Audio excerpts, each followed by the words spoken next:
Imperialism diary pages found in Johannesburg, South Africa, next at 11. 3, 2, 1, live.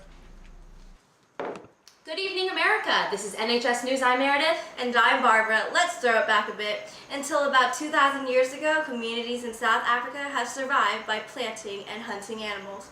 However, with the introduction of agriculture, people began to make use of domestic plants and animals. This led to a slow but steady rise in the population. In the 17th and 18th centuries, Africans practiced religion in many different ways. Most practiced a religion such as Christianity, Islam, or traditional African religion. Some states were organized according to familial structure, and customs upheld by tribal elders regulated society. In Africa, marriages were not a personal relationship between two people, but also a complex relationship between the clans. Marriage was a process that took a very long time. Although single men were often unmarried, women were rarely unmarried. Polygamy was prevalent, and the relationship between the wives was an important part of family life.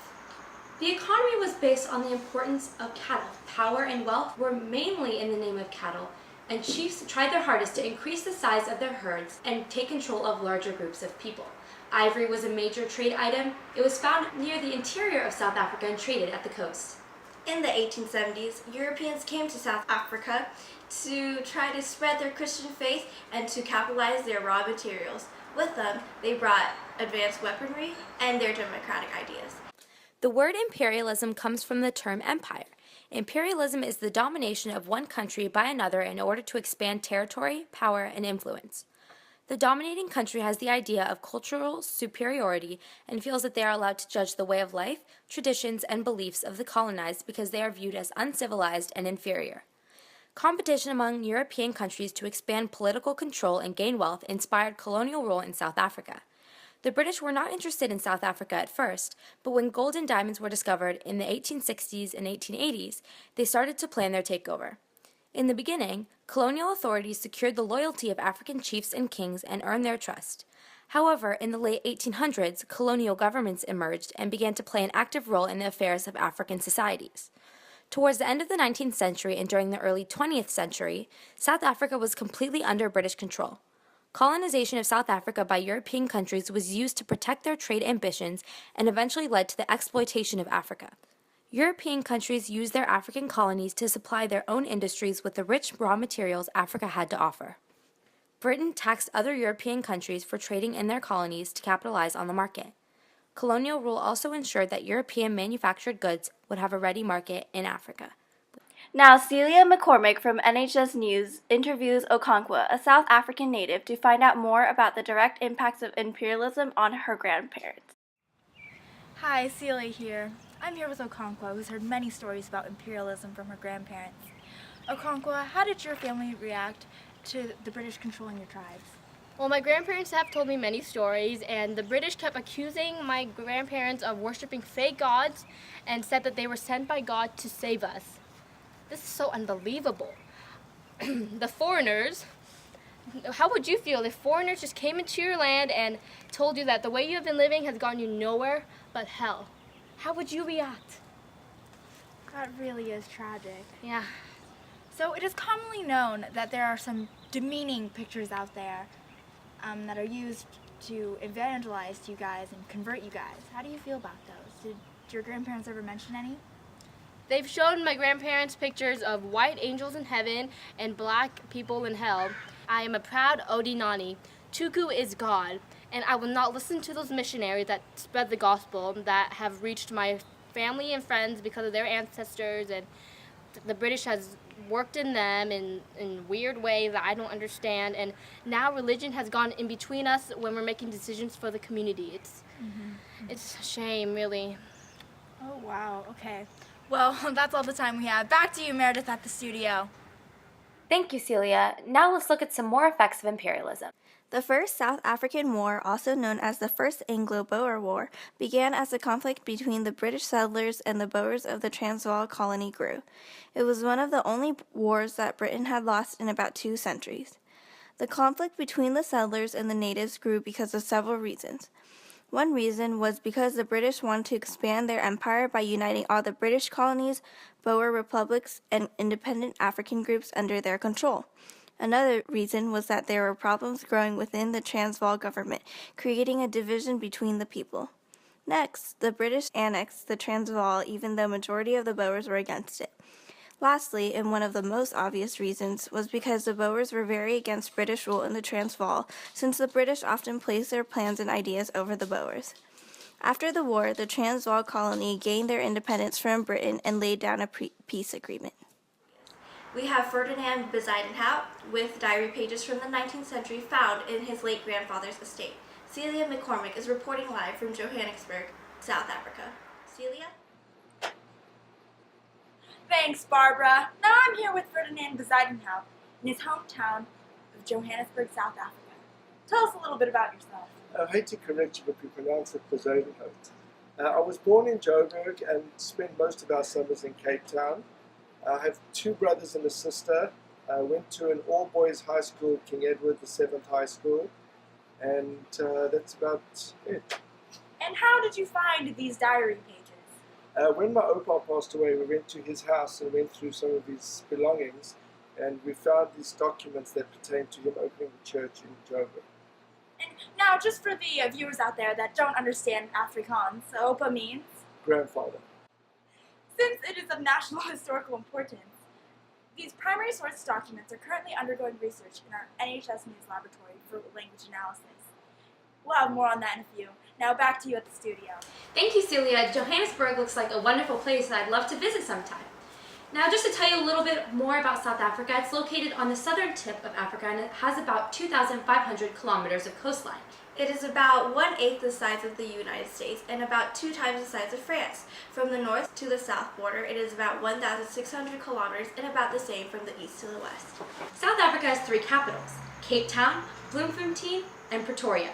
Although it is not a capital, Johannesburg is considered the most important city in South Africa because it is the economic heart of the country. South Africa also has 9 provinces, the smallest being Gauteng and the largest being the Northern Cape, which takes up almost a third of the South Africa's land area. Now to Patricia, our meteorologist here at NHS News. Hi, I'm Patricia here with your 5-day forecast. On Monday, there's a 50% chance it will rain with a high of 87 and a low of 67. It's gonna be a wet one. On Tuesday, there is a 50% chance it will rain with a high of 88 and a low of 87. On Wednesday, you better pull that tank top because there's a high of 92 and a low of 60. On Thursday, there's a high of 90 and a low of 58. On Friday, there's a 20% chance it will rain with a high of 86 degrees and a low of 67. That's all I have for you today. After the whole world seeing the negative impacts of imperialism, it began to die down. So, decolonization started.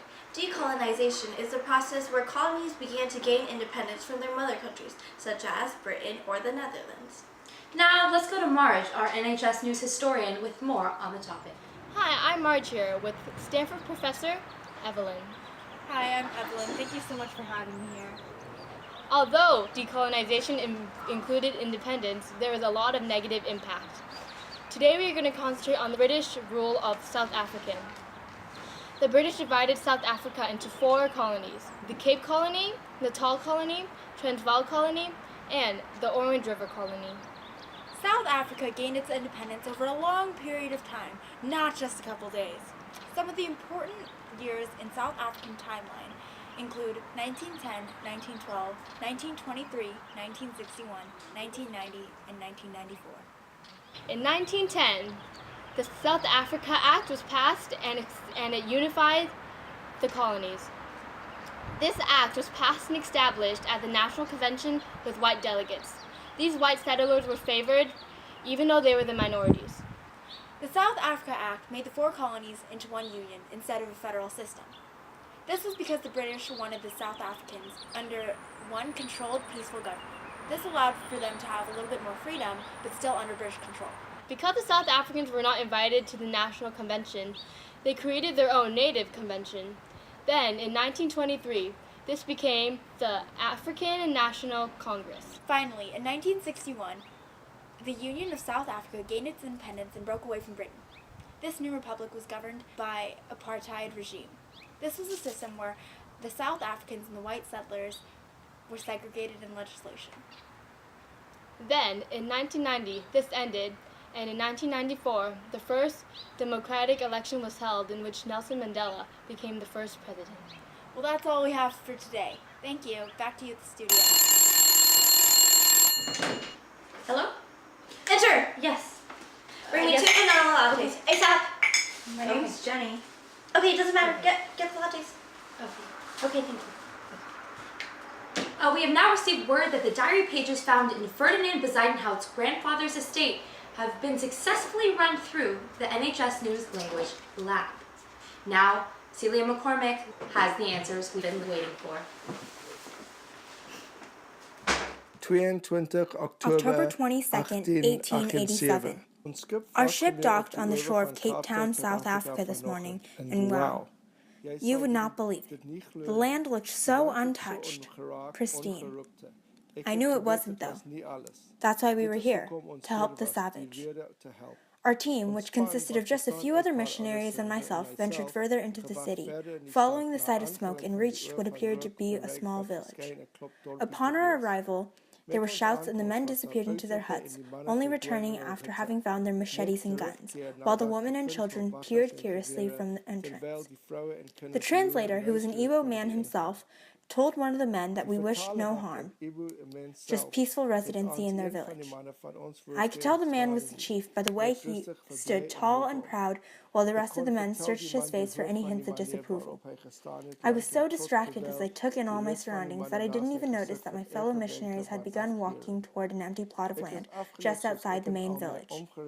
The translator, Noye, told us that the leader is letting us stay by the marketplace. What a relief. 26 October 26, 1887. 1887. I woke up to the sound of the bustling of people in the marketplace. Grabbing my Bible, I silently prayed, God, let today be the day that you bring your sheep home. It broke my heart to see these heathens so oblivious to the sin they were living in. Worshipping idols made of wood and stone, practicing animism and straying from God's purpose. I know that my God is the only one. I just wish their eyes would be open for a mere second so they could come to the truth. Now, NHS News' Celia McCormick will tell us about some current events that are going on right now. There is heated debate occurring in Cape Town over whether to remove the famous British imperialist Cecil John Rhodes's statue in South Africa.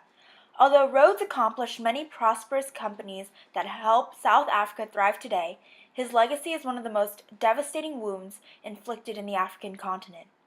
Throughout his constant pursuit of power and wealth, people's lives, freedom, and dignity were not spared. Some South Africans believe the removal of the statue must be done, while others believe the removal of Rhodes' statue will cause many problems, such as the cost to take it down. Those who do not support the removal of the statue believe it is needed to remind them of the daily struggle that is now over, and the statue should stand to remind them of the long road ahead. Thanks for watching!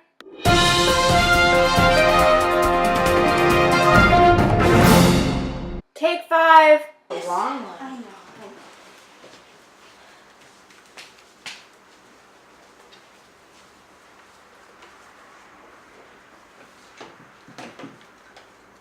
Oh, Mr. President. Me? Really? I know. They keep me on a low payroll. Oh, yeah, some interns get paid.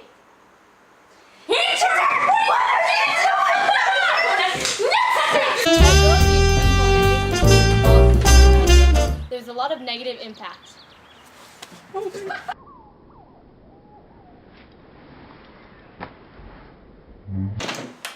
We're not taking calls out of this weather. Sorry, bye. Mr. President!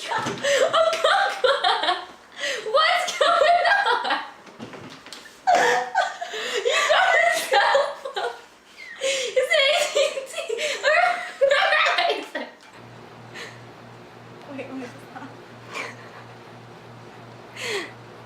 Wait, okay, stop.